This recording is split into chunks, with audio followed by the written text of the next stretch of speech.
জুলাই অভ্যুত্থানে আন্দোলনকারীদের হত্যার পরও লাশের উপর নৃশংসতা চালায় পুলিশ ও আইনশৃঙ্খলা বাহিনী।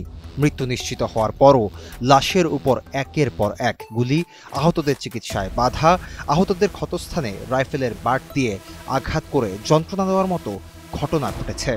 পুলিশের এক এসআইয়ের ছেলেকে হত্যার পর তার শরীরে 200 গুলি করা হয়। সন্তান হারানো সেই পুলিশ কর্মকর্তা তার ঊর্ধ্বতনদের বলেছিলেন, একজনকে মারতে কয়টা গুলি লাগে স্যার? জুলাই অভ্যুত্থানে মানবতা বিরোধী অপরাধের বিচারের সময় আন্তর্জাতিক অপরাধ ট্রাইব্যুনালে একাধিক সাক্ষী আইনশৃঙ্খলা বাহিনীর এসব নৃশংসতার বর্ণনা দিয়েছেন। ক্ষমতাচ্যুত প্রধানমন্ত্রী শেখ হাসিনা, সাবেক স্বরাষ্ট্রমন্ত্রী আসাদুজ্জামান খান কামাল ও সাবেক আইজিপি চৌধুরী আবদুল্লাহ আল মামুনের বিরুদ্ধে তারা ওই সাক্ষী দেন। রাজধানীর যাত্রাবাড়ির কাজলায় ছাত্র জনতার আন্দোলনের সময় গুলিতে নিহত ইমাম হাসান ভূঁইয়া তাইমের বড় ভাই রবিউল হাসান ট্রাইব্যুনালে জবানবন্দিতে বলেন, আমি সিলেট কৃষি বিশ্ববিদ্যালয়ের মাস্টার্সের ছাত্র। 2024 সালের 1 জুলাই থেকে বৈষম্য বিরোধী ছাত্র আন্দোলন শুরু হয়। 16 জুলাই পর্যন্ত আন্দোলন শান্তিপূর্ণভাবে চলে। 14 জুলাই সংবাদ সম্মেলনে সাবেক প্রধানমন্ত্রী শেখ হাসিনা আন্দোলনকারীদের রাজাকারের বাচ্চা, রাজাকারের নাতিপতি বলে আখ্যায়িত করেন। ফলে আন্দোলন বেগবান হয়। আমি সিলেটে আন্দোলনে অংশগ্রহণ করি। রবিউল হাসান বলেন, আমার ছোট ভাই ইমাম হাসান ভূঁইয়া তাইম যাত্রাবাড়ির কাজলায় 16 থেকে 19 জুলাই পর্যন্ত সে আন্দোলনে অংশগ্রহণ করে। আমার মা তার ব্যাগ নিয়ে কাছাকাছি বসে থাকত। 19 জুলাই রাতে সরকার কারফিউ ঘোষণা করে। 20 জুলাই দুপুর 12টা থেকে বেলা 2টা পর্যন্ত কারফিউ শিথিল করা হয়। আমার ভাই মাকে চা খাওয়ার কথা বলে বাসার বাইরে চলে যায় এবং আন্দোলনে অংশগ্রহণ করে। ওই সময় তাকে আমি 2 বার কল দিয়েছি, কিন্তু সে রিসিভ করেনি। দুপুর 12:30টার দিকে তার মোবাইল ফোনে কল দিলে সেটি বন্ধ পাই। আনুমানিক দুপুর 12:50 দিকে আম্মুকে ফোন দেই। সেই ফোন আব্বু রিসিভ করে জানান, বাড়িওয়ালা মাকে বলেছে তাইম গুলিবিদ্ধ হয়েছে। আমার আম্মা ঘটনাস্থলে ছুটে গিয়ে কাজলা ফুটওভার ব্রিজের পাশে তাইমের জুতা ও রক্ত দেখতে পান। সেখানে থাকা লোকজন আমার মাকে জানায়, আপনার ছেলেকে ভ্যানে করে পুলিশ যাত্রাবাড়ি থানার দিকে নিয়ে গেছে। আমি তাইমের গুলিবিদ্ধ হওয়ার কথা খালা মুসাম্মদ শাহিদা আক্তারকে জানাই। তিনি ঢাকা মেডিকেল কলেজ হাসপাতালে যান। সেখানে খোঁজাখুঁজির পর তাইমকে না পেয়ে তিনি লোকজনকে তাইমের ছবি দেখান। তখন একজন সাংবাদিক বলেন, তাকে মৃত অবস্থায় হাসপাতালে আনা হয়েছে। পরের দিন আমার বাবা হাসপাতালে গিয়ে লাশ গ্রহণ করেন এবং গ্রামের বাড়ি কুমিল্লায় নিয়ে যান। আমি সিলেট থেকে কুমিল্লা গ্রামের বাড়িতে যাই। সেখানে 21 জুলাই আনুমানিক রাত 10টায় তার লাশ দাফন করা হয়। আমার আব্বার কাছে জানতে পারি, আমার ছোট ভাইয়ের শরীরে 200টির মতো ছোড়া গুলি লেগেছিল। সাক্ষী রবিউল হাসান বলেন, তার বাবা পুলিশে চাকরি করেন। তাইমের বন্ধুদের কাছ থেকে জানতে পারি, পুলিশ যখন টিয়ার শেল ও সাউন্ড গ্রেনেড ছোড়ে এবং গুলি করে তখন সবাই ছত্রভঙ্গ হয়ে যায়। তাইম তার 2জন বন্ধু সহ একটি চায়ের দোকানে আশ্রয় নেয়। পুলিশ সেখান থেকে তাদের 3 জনকে টেনে বের করে বেধড়ক মারধর করে। পুলিশ তাদেরকে গালি দিয়ে দৌড় দিতে বলে। তাইম প্রথমে দৌড় দেয়। তখন তাইমের পায়ে একজন পুলিশ সদস্য গুলি করে। সে পেছনে ফিরে তাকালে তখন তার শরীরের নিম্নাংশে আরেকটি গুলি করা হয়। গুলিটি সামনের দিকে প্রবেশ করে পেছন দিয়ে বেরিয়ে যায়। তাইমকে শটগান দিয়ে আরও অনেক গুলি করা হয়। তখন তার বন্ধু রাহাত তাকে ধরে টেনে নিয়ে যাচ্ছিল তাকে বাঁচানোর উদ্দেশ্যে। তখন পুলিশ রাহাতকেও গুলি করে এবং তাকে বাধ্য করে তাইমকে ফেলে রেখে যেতে। রাহাত চলে যাওয়ার পরও আধ ঘন্টা পর্যন্ত তাইম ওখানে পড়েছিল। তাইম ওখানে পড়ে কাতরাচ্ছিল এবং আকুতি করছিল, আমাকে বাঁচান বাঁচান বলে। সাংবাদিক সহ উপস্থিত অনেকেই তাকে উদ্ধার করে হাসপাতালে নিতে চেয়েছিল, কিন্তু পুলিশ সদস্যরা তাকে নিতে দেয়নি, বরং তারা তার মৃত্যু উপভোগ করেছিল। ওখান থেকে 20 গজের মধ্যে রাস্তার দুপাশে 2টি হাসপাতাল ছিল। আধ ঘন্টা পরে পুলিশ ভ্যানে করে তাকে যাত্রাবাড়ি থানার সামনে নিয়ে মাটিতে নামিয়ে 5-6 জন পুলিশ বুট দিয়ে তাকে মারিয়ে তার চেহারা বিকৃত করে ফেলে। তাদের মধ্যে ছিল এডিসি শামীম, এডিসি মাসুদুর রহমান মনির ও এসি নাহিদ। যাত্রাবাড়ি থানার তৎকালীন সাব ইন্সপেক্টর সাজ্জাদুজ্জামান প্রথমে পায়ে গুলি করেন। পরে এডিসি শামীম আরেকজনের হাত থেকে অস্ত্র নিয়ে তাইমের শরীরের নিম্নাংশে গুলি করেন। ওসি তদন্ত জাকির হোসেন অনেকবার গুলি করে। ঘটনাস্থলে তখন joint commissioner Sudip Kumar Chakraborty, joint commissioner Pralay, DC Iqbal, ADC Masudur Rahman Monir, AC Nahid, AC Tanjil, OC Abul Hasan, OC operation Wahidul Haque Mamun সহ ১০-১৫ জন পুলিশ সদস্য ছিল। যোগ করেন সাক্ষী রবিউল। পরে কেউ একজন তাকে ভ্যানযোগে হাসপাতালে নিয়ে যান। সেখানে ডাক্তাররা তাকে মৃত ঘোষণা করেন। রবিউল হাসান বলেন, ২৮ জুলাই আমরা প্রথমে পুলিশ কমিশনার হাবিবুর রহমানের কাছে গিয়েছিলাম মামলা করার জন্য। তিনি আমাদের সঙ্গে দেখা করেননি। তারপর যাত্রাবাড়ি থানায় মামলা করতে গিয়েছিলাম, থানায়ও মামলা নেয়নি। সেখান থেকে আমাদেরকে ওয়ারির ডিসি ইকবালের অফিসে নিয়ে যাওয়া হয়। ডিসি আমাদের মামলা নেয়নি। তিনি বলেছিলেন পুলিশ বাদী হয়ে মামলা করবে, যাতে আমরা রাজি হইনি। রবিউল হাসান ট্রাইব্যুনালে জবানবন্দিতে বলেন, আমার বাবা পুলিশের উপপরিদর্শক এসআই মোহাম্মদ ময়নাল হোসেন ভুইয়া। আমার ছোট ভাইকে হত্যার পর বাবা ঊর্ধ্বতন কর্মকর্তাদের বলেছিলেন, একজনকে মারতে কয়টা গুলি লাগে স্যার? আমার ছেলের কি দোষ ছিল? কেন তাকে এত কষ্ট দিয়ে মারা হলো? কেন তার শরীরে ২০০ গুলি মারা হলো? জবানবন্দিতে রবিউল বলেন, যাত্রাবাড়ির সে সময়ের কয়েকটি ভিডিওতে তাইম ও ছাত্র জনতার উপর মুহুর্মুহু নৃশংসভাবে গুলি করতে দেখা যায়। আমার ভাইকে গুলি করা সংক্রান্ত ভিডিও সম্বলিত পেনড্রাইভ ট্রাইব্যুনালে দাখিল করলাম। এ পর্যায়ে সাক্ষী কান্নায় ভেঙে পড়েন। সাবেক প্রধানমন্ত্রী শেখ হাসিনা, সাবেক স্বরাষ্ট্রমন্ত্রী আসাদুজ্জামান খান কামাল, সাবেক আইজিপি চৌধুরী আবদুল্লাহ আল মামুনের নির্দেশে আমার ভাইসহ আন্দোলনকারী প্রায় ২,০০০ ছাত্র জনতাকে হত্যা করা হয়। আমি তাদের ফাঁসি চাই, যোগ করেন রবিউল হাসান। ইবনে সিনা হাসপাতালের ডাক্তার হাসানুল বান্না ট্রাইব্যুনালে দেওয়া জবানবন্দিতে বলেন, আমি ইবনে সিনা মেডিকেল কলেজ হাসপাতাল কল্যাণপুরে ২০১৯ সাল থেকে সার্জারি বিভাগে সহযোগী অধ্যাপক হিসেবে কর্মরত আছি। ১৮ জুলাই দুপুরের পর থেকে আমাদের হাসপাতালে অসংখ্য আহত ব্যক্তি এলে আমরা চিকিৎসা প্রদান শুরু করি, যাদের মধ্যে অনেকের অপারেশন করতে হয়েছে। ১৮ জুলাই সন্ধ্যার পর পুলিশ ও স্থানীয় আওয়ামী সন্ত্রাসীরা হাসপাতালে এসে চিকিৎসা প্রদানে বাধা প্রদান করে এবং রোগী ভর্তি করতে নিষেধ করে। রোগীর ভর্তি রেজিস্ট্রার চেক করে এবং রোগীদের তালিকা নিয়ে যায়।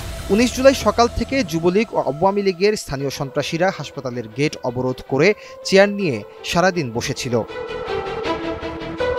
ডাক্তার হাসানুল বান্না আরও বলেন, কোনো রোগী হাসপাতালে ঢুকতে দেয়নি আওয়ামী সন্ত্রাসীরা। সেদিন তারা হাসপাতালে কোনো অ্যাম্বুলেন্স ঢুকতে দেয়নি এবং বেরো হতে দেয়নি। আমাদের হাসপাতালের টেকনোলজিস্ট মিতুর স্বামী মোস্তাকিন বিল্লাহ, যিনি ইনোভা ডায়াগনস্টিক সেন্টারের টেকনোলজিস্ট ছিলেন, মিরপুর ১০ নম্বর গোল চত্বরের মাথায় গুলিবিদ্ধ হন।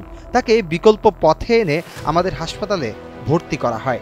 তার জরুরি অপারেশনের প্রয়োজনে নিউরোসার্জন আনার জন্য অ্যাম্বুলেন্স পাঠানোর প্রয়োজন হলেও আওয়ামী সন্ত্রাসীরা অ্যাম্বুলেন্স বের করতে দেয়নি। পরবর্তীতে তাকে বিকল্প পথে নিউরোসায়েন্স হাসপাতালে পাঠিয়ে দেওয়া হয়। সেখানে তাকে ভর্তি করা হয়নি।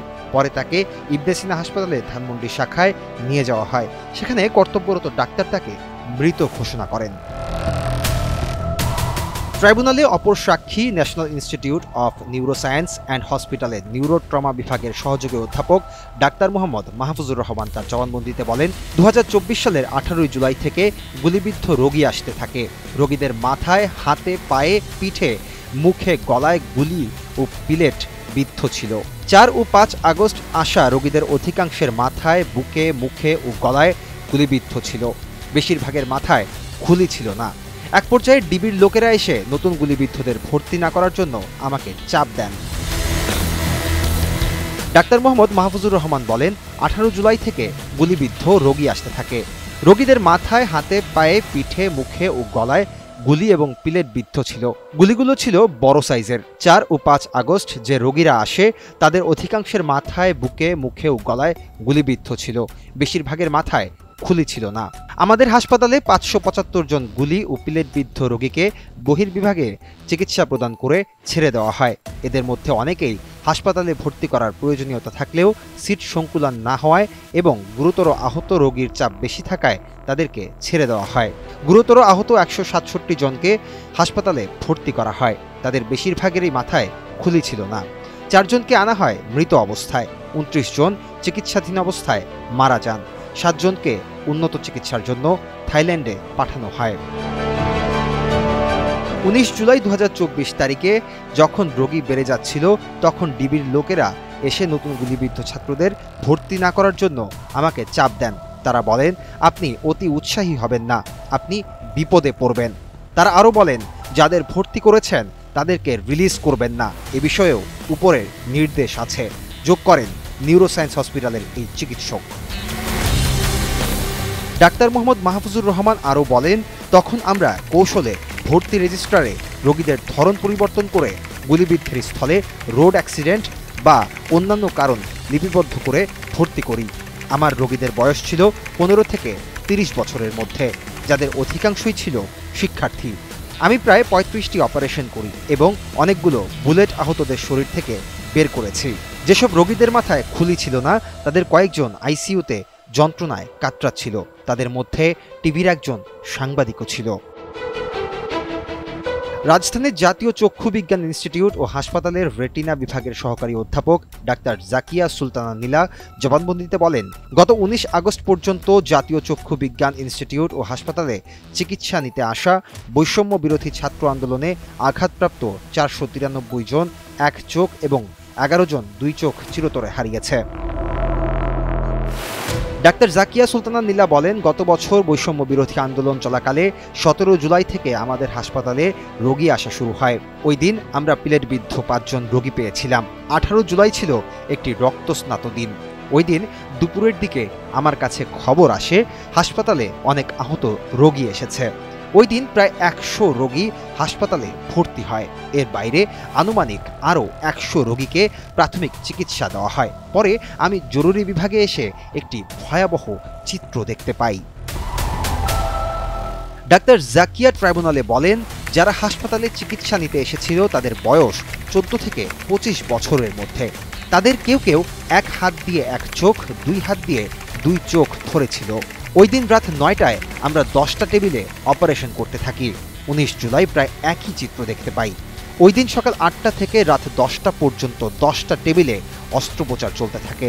আমাদের হাসপাতালে যারা চিকিৎসার জন্য এসেছিলেন তাদের অধিকাংশ পিলেট ও বুলেট দ্বারা আহত হয়েছিলেন। অধিকাংশ রোগীর কর্নিয়া ছিদ্র হয়ে যায়, তাদের চোখের ভিতরের সাদা অংশ ছিদ্র হয়ে যায়।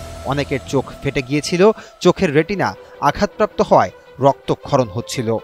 4, 5 ও 6 আগস্ট আমরা অসংখ্য রোগী গ্রহণ করি যাদের চোখে অপারেশন করা হয়। এবছর 19 আগস্ট পর্যন্ত জাতীয় চক্ষু বিজ্ঞান ইনস্টিটিউট ও হাসপাতালে বৈষম্য বিরোধী ছাত্র আন্দোলনে চোখে আঘাতপ্রাপ্ত 1002 জনকে চিকিৎসা দেওয়া হয়। এর মধ্যে 864 জন হাসপাতালটিতে ভর্তি ছিলেন। জুলাই আন্দোলনে শহীদ মারুফ হোসেনের বাবা মোহাম্মদ ইদ্রিস সাক্ষীর জবানবন্দিতে বলেন, গুলিতে আহত হওয়ার পর মারুফকে ঢাকা মেডিকেল কলেজ হাসপাতালে নেওয়ার পথে পুলিশ অ্যাম্বুলেন্স আটকে রাখে 20 মিনিট। এ সময় গুলিবিদ্ধ স্থানে রাইফেলের বাট দিয়ে আঘাত করে আরও কষ্ট দেয় পুলিশ। হাসপাতালে নিতে দেয়নি তারা। এক পর্যায়ে মারুফ মারা যায়, তবে তার ময়নাতদন্ত পর্যন্ত করা হয়নি। ঘটনার বীভৎসতা তুলে ধরে শহীদ মারুফ হোসেনের বাবা ফুচকা ও চটপটি বিক্রেতা মোহাম্মদ ইদ্রিস বলেন, আমার ছেলে দ্বাদশ শ্রেণীতে পড়ে। সময় পেলেই গ্রাম থেকে ঢাকায় এসে আমাকে সহযোগিতা করত। 2024 সালের 19 জুলাই সকাল 9:30টায় আমার ছেলে মারুফ আন্দোলনের উদ্দেশ্যে বাসা থেকে বের হয়। সঙ্গে ছিল তার মামা ফয়সাল। জুম্মার নামাজের পর তারা বাসায় ফিরে এলে একসঙ্গে খাওয়া দাওয়া করি। পরে 3:30টায় আবার বের হয়ে যায়। কিছুক্ষণ পর মারুফের মামা আমাকে ফোন করে জানায়, রামপুরা ব্রিজ থেকে পুলিশ, বিজিবি ও ছাত্রলীগ আন্দোলনকারীদের উপর গুলি করছে। সন্ধ্যা 5:45টার দিকে আমাকে ফোন করে জানানো হয় মারুফ বাড্ডা ব্র্যাক বিশ্ববিদ্যালয়ের সামনে গুলিবিদ্ধ হয়েছে। তখন তাকে AMZ হাসপাতালে নেওয়া হয়। কথাগুলো বলেই কেঁদে ফেলেন সাক্ষী। মোহাম্মদ ইদ্রিস আরও বলেন, মারুফের অবস্থা গুরুতর হওয়ায় ঢাকা মেডিকেলে নিতে বলে সেখানকার ডাক্তাররা। পথে রামপুরা ব্রিজে আওয়ামী লীগ, পুলিশ, বিজিবি মিলে আমার ছেলেকে বহনকারী অ্যাম্বুলেন্সটি আটকায়। তখন মারুফের শরীরে অক্সিজেন লাগানো ছিল, সে বেঁচে ছিল। 15 থেকে 20 মিনিট আটকে রেখে পুলিশ জানায় সে মারা গেছে, তাকে হাসপাতালে নেওয়ার দরকার নেই। আমার ছেলের গুলিবিদ্ধ স্থানটি তখন গামছা দিয়ে পেঁচানো ছিল। পুলিশ রাইফেলের বাট দিয়ে আঘাত করে দেখে তখন আমার ছেলে যন্ত্রণায় কাতরাচ্ছিল। সেখান থেকে সন্ধ্যা 7:15টার দিকে ঢাকা মেডিকেলে নেওয়া হয় ছেলেকে। এরপর 7:20 দিকে সেখানকার কর্তব্যরত চিকিৎসক মারুফকে মৃত ঘোষণা করেন। কথাগুলো বলেই কাঁদতে থাকেন সাক্ষী ইদ্রিস।